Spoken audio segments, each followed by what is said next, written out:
আবি উমামা রাদিয়াল্লাহু তাআলা আনহু বলেন, নবী করিম সাল্লাল্লাহু আলাইহি ওয়াসাল্লাম বলিয়াছেন, লা তাবিউল কাইনাতু ওয়ালা তুশতারুহুন্না, তোমরা গায়িকাদেরকে ক্রয় বিক্রয় করো না।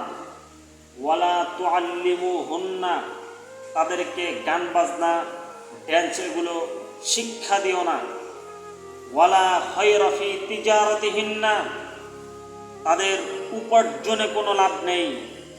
ওয়াজামানুহুন্না হারামুন, তাদের দ্বারা উপার্জনের টাকাটা স্পষ্ট হারাম।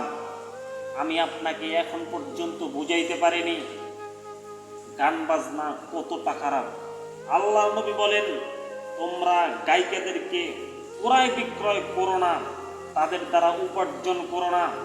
তুমি দোকানে ডেক সেট এগুলো ভাড়া দিয়ে তুমি টাকা উপার্জন করছো, তোমার ছেলে সন্তানকে গান বাজনা ড্যান্স শিক্ষা দিয়ে টাকা উপার্জন করছো, স্পষ্ট হারাম। এই টাকা দিয়ে চাল কিনে ভাত খেয়ে তোমার ইবাদত কবুল হবে না, এ কথাই ঠিক।